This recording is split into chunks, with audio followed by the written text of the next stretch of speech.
Hello and welcome to the Morning Bulletin. This is Amina and you're watching HW News English. Now it's time to dive into the top stories of the morning. Ahead of the assembly elections in Haryana, the BJP has released the first list of candidates. They have declared names for 67 out of the state's 90 constituencies. The list includes the name of Chief Minister Nayab Singh Saini. He will be contesting from the Ladwa constituency.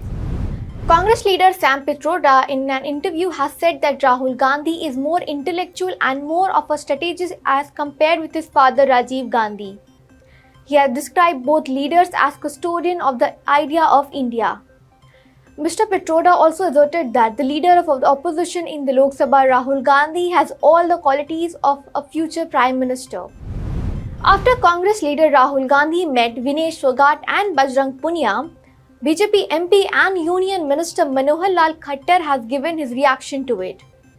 Mr. Khattar said this meeting proves that last year's wrestlers' protest was politically motivated. Mr. Khattar added that he thinks that athletes got trapped in a political maze during the protest.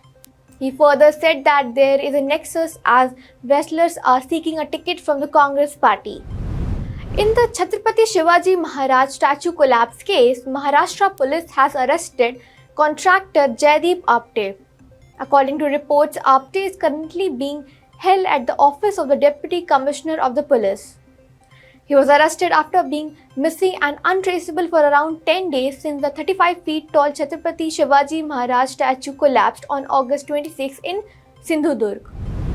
In the Kolkata rape murder case, a twist has come after the family members of the trainee doctor who was allegedly raped and murdered at the Arjikar Medical College and Hospital in Kolkata have alleged that the police have tried to suppress the case by hurriedly cremating the body and also tried to bribe them with money.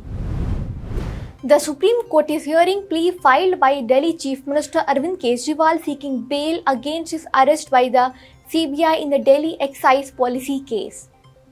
Arvind Kejriwal is challenging the Delhi High Court's order that upheld his arrest in the corruption case related to the alleged scam. Tensions escalated in Telangana's Asifabad district after a group protested against a rape attempt on a tribal woman. The crowd set shops and houses on fire. Heavy police forces were deployed in the area in an effort to restore order. The administration had also imposed a curfew. Prohibitory orders under Section 163 of the Bharatiya Nagrik Suraksha Sanhita were issued in the town, and the internet services were suspended as a precautionary measure to prevent the spread of rumors and fake news. Well, that's all for the morning bulletin. Till then, keep watching HW News English and download our app News Shorts to get the latest news and updates. Stay ahead with our cutting edge news app. Instantly access the latest shorts in just 1 minute and breaking news in just 50 words. Download now for a smarter, faster news experience.